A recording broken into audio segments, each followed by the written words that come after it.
allez tous et toutes très bien. Alors, on m'a énormément posé des questions concernant l'utilisation du budget pour tous. C'est donc ce pourquoi j'ai décidé de vous faire une vidéo un petit peu mode d'emploi du budget pour tous. Alors, le budget pour tous, qu'est-ce que c'est? Donc, c'est un support que j'ai créé, donc qui est en version PDF et imprimable au gré de vos envies et qui est donc disponible sur mon site web.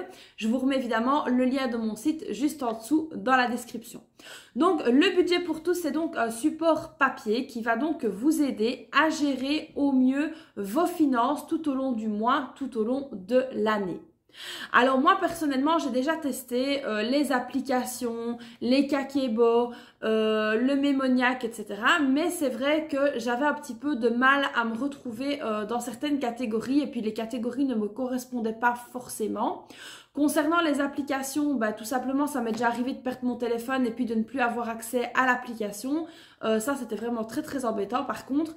Et donc du coup c'est vrai que j'en suis revenue à la bonne vieille méthode de l'utilisation papier. Concernant également les tableaux Excel, alors ça c'est très bien aussi, j'ai déjà essayé, mais moi personnellement j'ai la flemme de devoir aller sur mon PC, de regarder, de chercher et ce n'est pas concret. Moi quand j'ai besoin de savoir un renseignement, de savoir dans la minute si j'ai payé telle ou telle facture, voilà, il faut que j'y aie accès tout de suite, il faut que j'aille voir tout de suite dans ma farde et voir si ça a été payé ou non. Le temps d'allumer le PC, etc. C'est vrai que c'est quelque chose qui a tendance à me stresser, donc j'en suis revenue à la bonne vieille méthode du classeur et du papier. C'est donc pour ça aujourd'hui que j'ai décidé de vous faire cette vidéo. C'est suite donc aux nombreuses questions que j'ai eues concernant l'utilisation de ce fameux budget pour tous. Je vais donc vous montrer page par page en détail et vous expliquer comment je m'en sers pour être sûr que ce soit le plus efficace possible. Donc moi le budget pour tous je l'ai donc imprimé et je l'ai mis donc dans un classeur comme ceci, un classeur rose, comme ça aussi bien mon mari que moi nous savons directement où aller chercher en cas de besoin. Donc ici j'ai mis donc la page de garde, ça vous la connaissez, du budget pour tous, et donc ensuite ici j'ai commencé donc par mettre la gestion annuelle. Alors comme vous pouvez le voir ici, j'ai donc détaillé donc mes catégories et je les ai donc mises par couleur, donc alimentation, divers, voiture, entretien hygiène, épargne, loisirs et sorties, etc. Les couleurs qui sont là correspondent donc aux couleurs avec lesquelles je vais donc surligner dans le suivi de dépenses et évidemment ce que comprend la catégorie. Par exemple, vous voyez ici que pour l'alimentation, ça reprend donc la boulangerie, la boucherie, les supermarchés. Ici, par exemple, les divers, ça reprend donc les dépenses non planifiées, les cadeaux, les dons. La voiture, ça comprend l'essence, le leasing, le parking. Au niveau de l'entretien et de l'hygiène, ça comprend les produits maison, les produits pour cheveux, les produits pour le corps, etc. J'ai donc fait ça avec toutes les catégories. Ça, c'est vraiment un papier qui est important à faire parce que pour moi, le code couleur est vraiment très important pour avoir une gestion correcte et pour avoir une meilleure visibilité de nos dépenses. Ensuite, nous avons donc le calendrier annuel. Moi, le calendrier ici annuel ne me sert pas pour le rendez-vous chez le dentiste, chez l'ophtalmologue ou que sais-je. Ça me sert tout simplement à mes dépenses proprement dites. Donc par exemple ici vous pouvez voir que j'ai mis des petits codes couleurs. Donc voilà, en vert c'est les anniversaires, en rose c'est les fêtes. J'ai également mis le ramadan qui était une période importante. J'ai mis donc l'Aïd, les vacances. J'ai également mis donc les dépenses supplémentaires qu'il y aura, comme par exemple ici la rentrée scolaire, les soldes. Donc pour la rentrée scolaire ici il faudra donc les fournitures et les tenues. Ça c'est quelque chose que je ferai au mois de juillet. En septembre, il y a également la rentrée scolaire ainsi que mon anniversaire. En décembre, il y a donc Noël. Donc là, le calendrier, c'est vraiment un calendrier de choses très importantes et très marquantes qui vont donc avoir un coût. Alors la page qui est donc ici et que j'ai donc tournée sans que vous ne la voyez, c'est parce que ce sont des données vraiment confidentielles pour nous, donc c'est quelque chose que je préfère ne pas vous montrer. Alors concernant ici le tableau prévisionnel de l'année, n'hésitez pas à faire vos petits calculs en calculant donc ce que vous dépensez mensuellement, mais aussi faire une prévision donc annuelle, de calculer vos rentrées et vos dépenses annuellement. Donc j'invente par exemple si vous avez une rentrée de 1000 € par mois, vous mettez évidemment ici prévu 12 000 € sur l'année et donc vous pouvez avoir une vue globale de l'année qui va venir. Donc ça c'est vraiment important de le faire. J'avais fait donc une vidéo également concernant le prévisionnel de l'année. Je vais vous la remettre dans le petit juste ici en haut. N'hésitez pas à aller la voir, ça pourra également vous aider. Alors pareil ici pour les épargnes, ça peut être vraiment très intéressant de savoir un petit peu vos épargnes fixes, à combien elles vont s'élever fin de l'année. Maintenant, si vous avez du mal à utiliser ce tableau-là, n'hésitez pas à faire votre prévisionnel donc au mois, de mettre les dépenses mensuelles et en dessous, au niveau des totaux, vous n'aurez plus qu'à prendre chaque total et à faire x12 pour avoir un petit peu le total de l'année. Ça peut également grandement vous aider. Alors ensuite, la page suivante, c'est donc la gestion des factures récurrentes. C'est donc un tracker. Alors comment s'en servir? Moi c'est vrai que j'ai on va dire une mémoire de poisson rouge.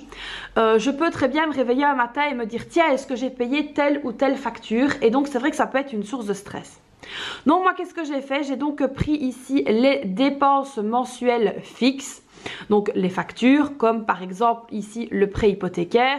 On a également l'eau, le gaz, l'électricité, le pack internet, l'assurance hospitalisation, la voiture, le syndicat, certaines taxes et il y en aura encore d'autres évidemment que j'ai oubliées.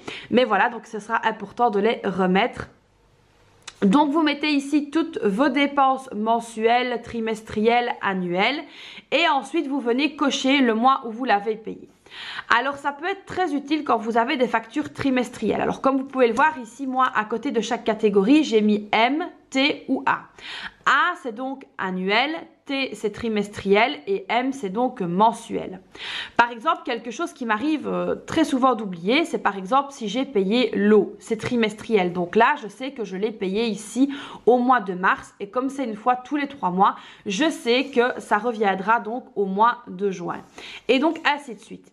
Alors vous avez également pareil ici pour l'assurance hospitalisation. Je l'ai payé en janvier et puis je l'ai donc repayé en avril.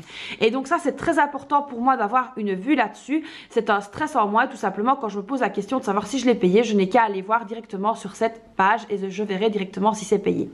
Donc ça c'est vraiment quelque chose qui vous prend 3 minutes à tout casser. Mais c'est vrai que c'est important de le suivre comme ça. Si vous avez la moindre question ou le moindre stress, n'hésitez pas donc à aller voir ce tracker. Alors ici le suivi des économies. Donc ici je l'ai laissé vierge évidemment pour la vidéo parce qu'il y a des choses que je souhaite garder personnelles. Et donc voilà ici comment vous en servir. Et ben c'est tout simple. Moi le suivi ici des économies, je m'en sers tout simplement pour les comptes épargne. Donc pas ce que j'ai dans mes enveloppes, mais vraiment pour ce qui est à la banque. Donc par exemple ici vous avez pour 2 sortes d'économies, donc n'hésitez pas à imprimer plusieurs pages si vous avez plusieurs comptes économies. Par exemple moi j'ai un compte épargne donc pour chacune de mes filles et j'ai donc un compte épargne pour nous. J'ai donc imprimé 2 feuilles et j'ai 3 sortes d'économies. Donc ici comment faire? Alors par exemple si vous avez votre compte épargne commun avec votre compagnon ou votre compte épargne tout simple, vous n'avez qu'à mettre voilà donc ici soit en semaine, est-ce que vous les mettez à la semaine ou est-ce que vous les mettez au mois, est-ce que vous les mettez à l'année, ça dépend un petit peu. Donc il vous suffit simplement de mettre ben voilà semaine 1, j'ai versé par exemple 10 €, ma balance était de 10 € et donc est-ce que c'est fait, est-ce que c'est pas fait, oui ou non. Donc vous n'avez qu'à noter évidemment ici. Alors moi j'ai mis ici semaine parce que c'est vrai que au début je faisais donc des versements à la semaine, mais vous pouvez évidemment les mettre au mois et donc du coup vous aurez 12 mois, ça s'arrêtera ici. N'hésitez pas donc à modifier si vous souhaitez modifier.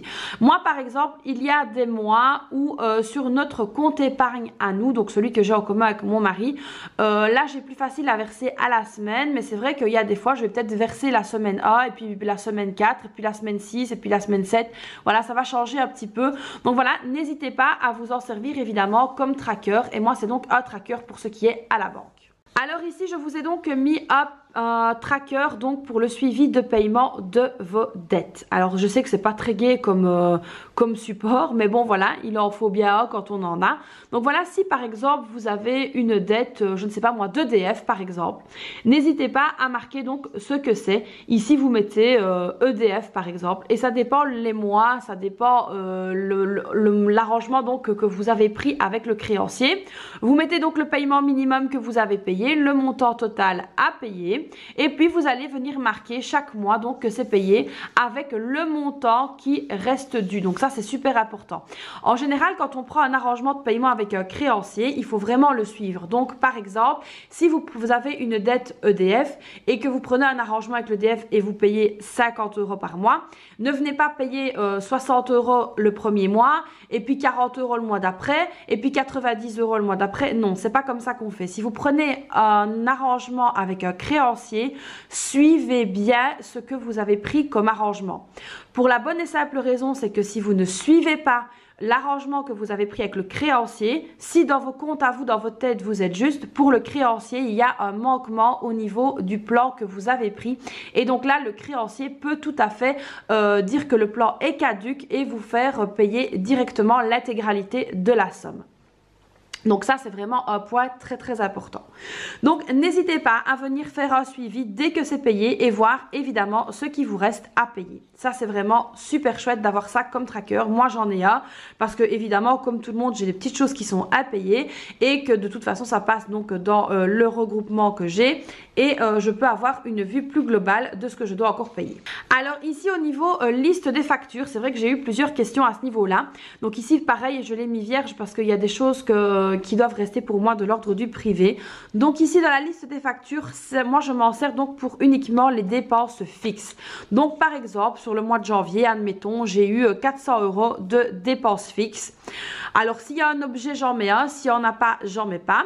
Par exemple, au mois de février, c'était beaucoup plus. Donc ici, moi, dans l'objet, j'avais tout simplement noté que j'avais dû payer telle et telle taxe en plus et que c'était des taxes annuelles.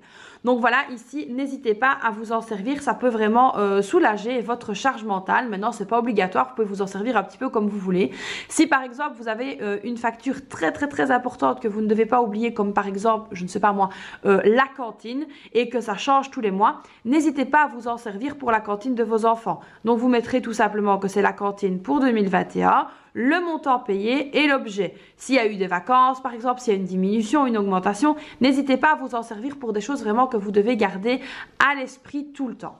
Alors ensuite ici on a donc la gestion des projets. Alors qu'est-ce que c'est les projets? Donc ici on a le suivi d'épargne. Donc moi vous avez déjà vu que j'ai dans mon bureau un tableau sur lequel donc je fais mes petits dessins et tout ça. D'ailleurs si vous n'avez pas vu mon tableau, je vous le remets donc dans le petit ici. J'avais fait une vidéo début d'année, donc n'hésitez pas à aller la voir. Ça peut être chouette également d'avoir donc ça dans son classeur, c'est pour ça que je vous en ai intégré un. Donc par exemple ici on a un suivi d'épargne, je ne sais pas moi, pour acheter une télévision par exemple. Donc n'hésitez pas à mettre que c'est pour acheter une télévision, le montant que vous voulez donc allouer à cette télévision. Et donc chaque date vous avez mis autant, autant, autant et ainsi de suite. Ensuite vous pouvez noter par exemple que chaque ligne c'est 100 € et puis au fur et à mesure colorier votre bocal pour arriver donc au montant total de cette fameuse télévision. Donc ça je vous l'ai mis pour un suivi d'épargne que vous pouvez utiliser pour plein de choses. Puis je vous en ai également mis un pour acheter une voiture parce que ça je sais que ça m'a été beaucoup demandé. Donc là on fait pareil. Alors ensuite ici au niveau de l'épargne des vacances, je vous ai mis donc le petit palmier. C'est un petit peu le même fonctionnement que les autres. Donc n'hésitez pas. Alors ensuite ici donc il y a le total. Alors ici le total c'est quoi? C'est le total que vous aurez atteint pour votre objectif. Alors ici au niveau des vacances, j'ai donc mis un budget spécial vacances. Donc là c'est vrai qu'on m'a posé énormément de questions aussi. Donc c'est vrai que le budget des vacances c'est quelque chose qui se budgétise largement à l'avance. Alors concernant les vacances, je vous ferai une vidéo, pas tout de suite, mais je vous ferai une vidéo spéciale vacances pour voir un petit peu justement comment faire. Donc ici vous aurez déjà un petit aperçu de comment moi je m'organise. Le budget donc des vacances, c'est un budget où il faut donc tout penser. Le transport, le logement, la nourriture et les activités. Alors comme vous pouvez le voir ici, moi qu'est-ce que j'ai fait? Donc ici nous, normalement si tout se passe bien, nous partirons donc en Tunisie et donc nous irons en bateau. Alors c'est vrai qu'on va faire donc voiture et bateau, donc c'est vrai que ça demande un coût assez important. Donc ici pour le transport, j'ai donc fait pour le trajet, donc nous avons le bateau, les péages, le carburant, nourriture et divers. Ça c'est très important parce que forcément nous sommes en Belgique, on doit aller prendre le bateau à Marseille. Et donc, du coup, il y a quand même pas mal de trajets à devoir faire. Donc, sur le trajet, on doit manger aussi. On a des petites dépenses parfois. Alors, quand je dis on doit manger, c'est que je prends un pique-nique avec moi, mais qu'on n'est pas à l'abri que les filles me réclament une glace ou quelque chose, que mon mari se prenne un café. Donc, c'est vrai que voilà, il faut prévoir tout ça. Donc ici, moi, je mets donc le coût que je prévois. Et fin des vacances, je viendrai mettre donc les montants réels qui auront été dépensés.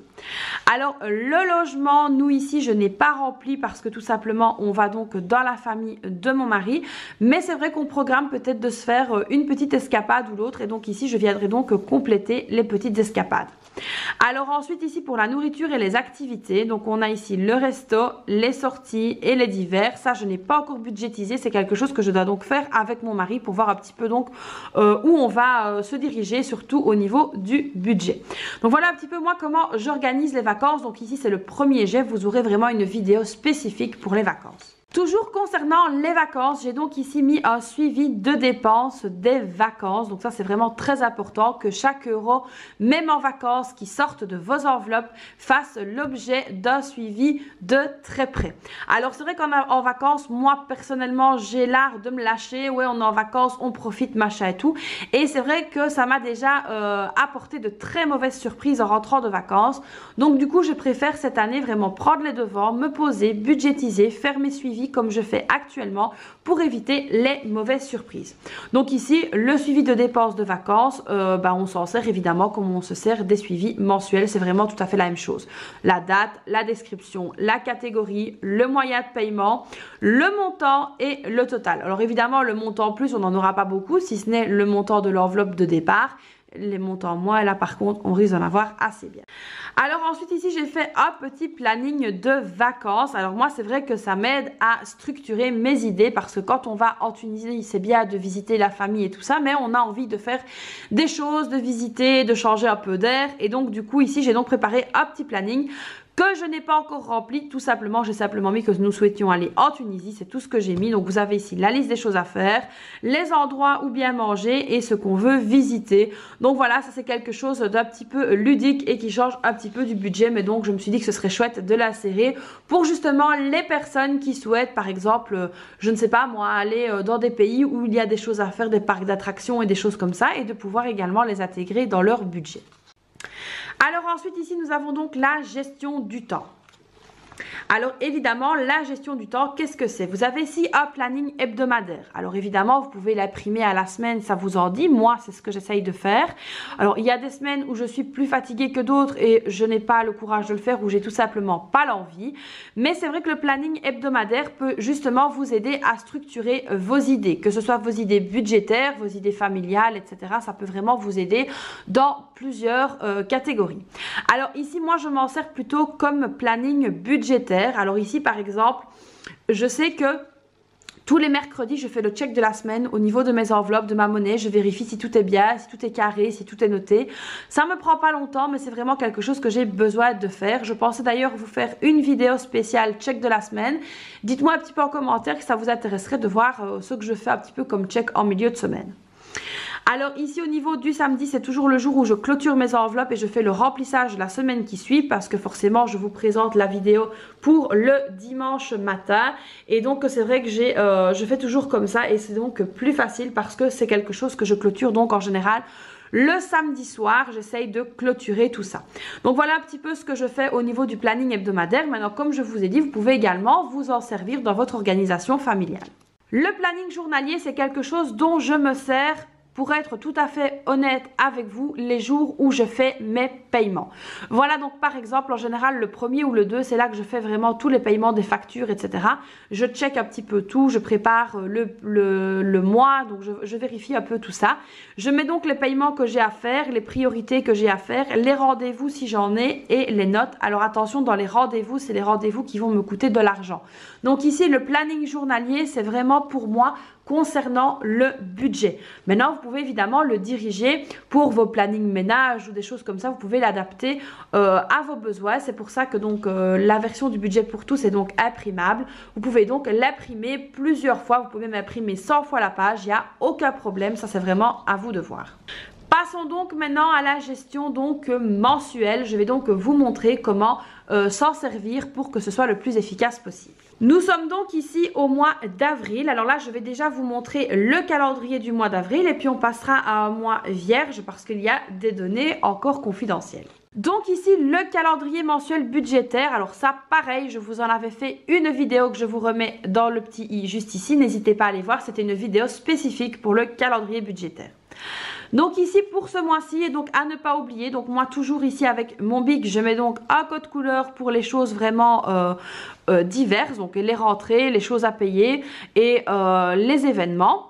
Donc ici vous pouvez voir qu'on avait donc différentes ressources, on a différentes invitations, on a des choses à prévoir et donc c'est vrai que c'est pour moi très important de prévoir ça.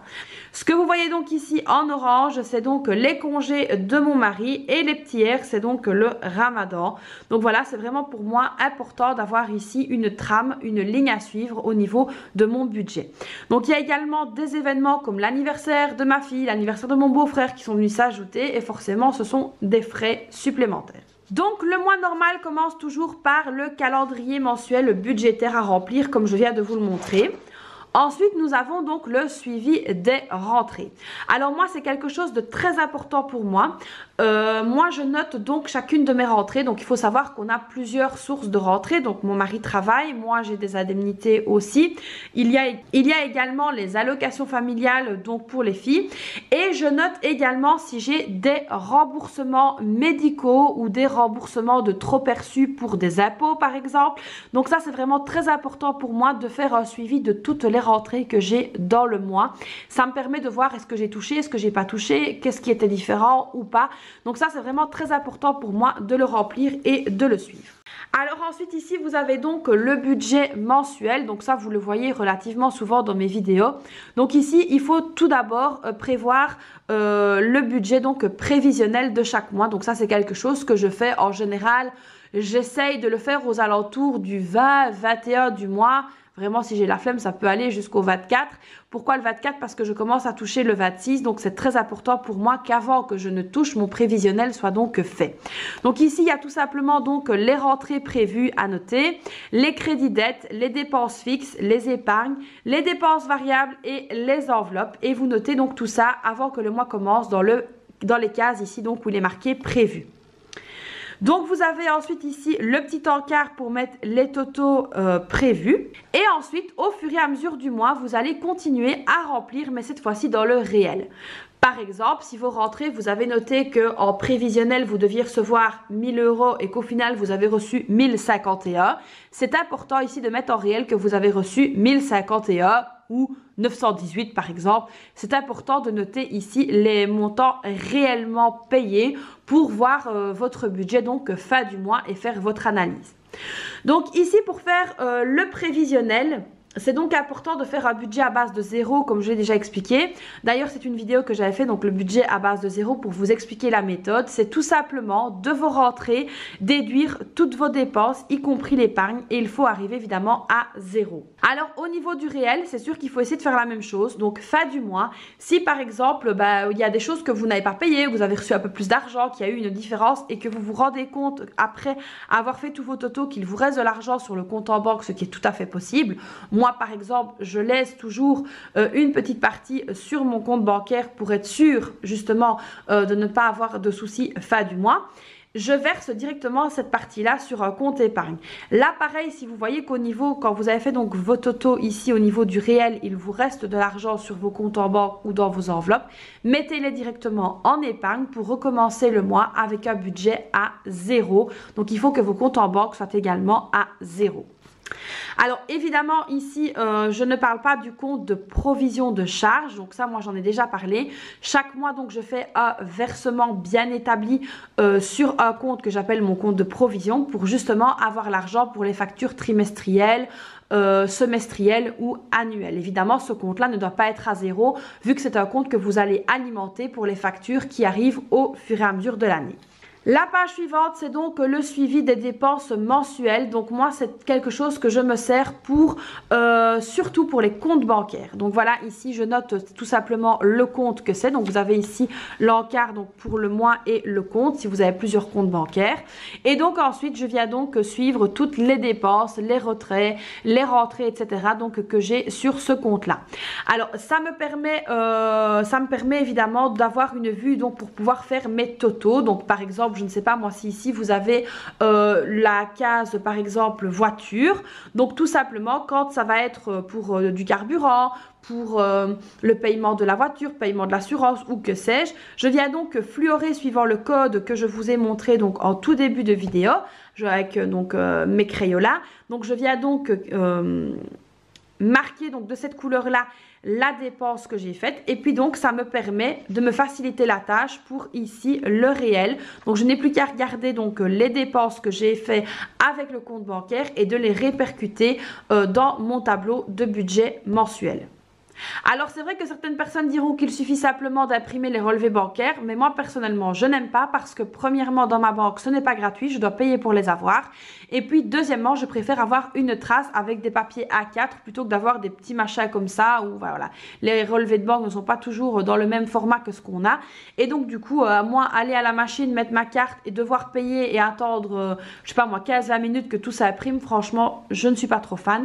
Je préfère donc faire mon suivi comme ceci. Alors évidemment ici je vous avais donc mis un papier, mais vous pouvez donc l'imprimer plusieurs fois. Vous pouvez également intégrer vos enveloppes, vous pouvez également intégrer un petit peu tout ce que vous voulez. Moi personnellement au niveau des enveloppes j'ai donc le tracker au dos de chaque enveloppe, et une fois que le mois se termine, dans ce tableau-ci je viens donc noter alimentation, j'ai dépensé autant, et je viens donc fluorer donc avec les crayons là, je viens donc marquer à de la bonne couleur que en alimentation j'ai dépensé autant. Donc ça c'est vraiment quelque chose d'important pour moi, ça me permet d'avoir une vision globale et à tout moment dans le mois je peux donc ouvrir ma farde et me dire ah bah tiens sur ce compte là il me reste autant. Et donc ça c'est vrai que c'est quelque chose qui est vraiment très soulageant pour moi, qui est des grands stress avec l'argent, d'avoir une vue directe sur mes comptes bancaires.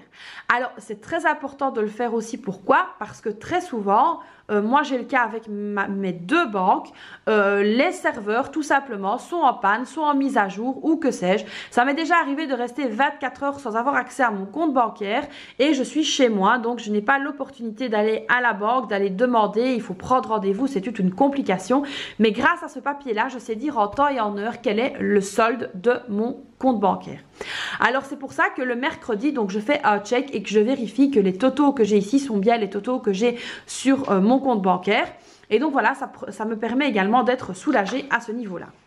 Alors la dernière page dans le suivi mensuel est donc le bilan du mois. Donc ici concernant le bilan, je reprends tout simplement mes données que j'ai donc en réel, et donc ça me permet de voir un petit peu ce que j'ai fait de mon argent sur le mois. Alors ensuite ici j'ai donc mis un encart avec des notes. Donc ici au niveau des notes je viens donc noter les choses qui sont un petit peu différentes d'un mois à l'autre. Si par exemple vous avez fait un séjour dans la famille et que forcément vous avez dépensé un peu plus avec votre carte au niveau du divers, n'hésitez pas à venir le noter. Si par exemple vous avez remboursé votre découvert de 100, 150 euros, je sais pas, notez-le, ça peut vous motiver. Rembourser, découvert, 150 euros de plus, donc reste autant. Ça peut vraiment, cette petite encart de notes peut être une source de motivation pour vous-même, et ça peut donc être plein de choses à noter pour pouvoir vous aider. Ensuite, concernant l'objectif du mois prochain, donc ça c'est vraiment quelque chose qui va vous motiver. Moi c'est quelque chose qui m'aide beaucoup. Je me dis ben voilà, le mois prochain je vais faire tel challenge, je vais faire telle chose, je vais diminuer telle chose. Donc ça c'est vraiment quelque chose de motivant à faire, et donc qui va vous aider à garder le cap. On arrive déjà donc à la fin du classeur. Donc ici, c'est le bilan annuel. Donc ça, j'ai trouvé très intéressant de l'ajouter parce que tout simplement, parfois, on aime bien d'aller revoir un petit peu ce qu'on a dépensé les mois avant. Donc, tiens, qu'est-ce que j'avais dépensé au mois de janvier, par exemple, dans mes enveloppes ou en dépenses variables. Et pareil pour les autres mois. Donc ici, ce sont vraiment les totaux réels donc à remettre. Alors, vous avez ici les 6 premiers mois. Et ensuite, derrière, vous avez donc les 6 derniers mois. Donc ça, c'est vraiment important à mettre. Et ici, vous avez donc un encart pour le total de l'épargne de l'année.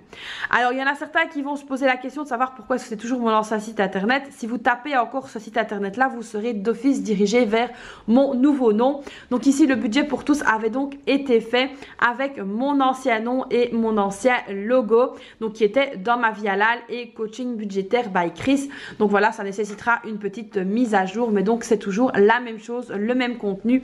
Il n'y a donc aucun changement à ce niveau-là.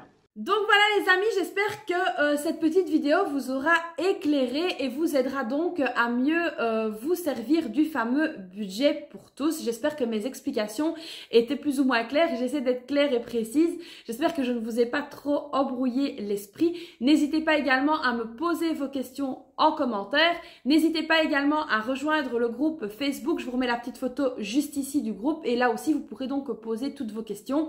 Il y a également plein de personnes qui se servent du budget pour tous, donc qui pourront également vous répondre si je ne suis pas assez réactive, enfin si je ne suis pas assez vite réactive. Donc voilà. N'hésitez pas donc à me poser toutes vos questions, je me ferai un plaisir d'y répondre. J'espère donc que cette vidéo vous aura plu. N'hésitez pas à la liker, n'hésitez pas également à vous abonner à ma chaîne et à activer la petite cloche. Moi je vous fais plein de bisous et je vous dis à très vite pour une prochaine vidéo. Bye bye!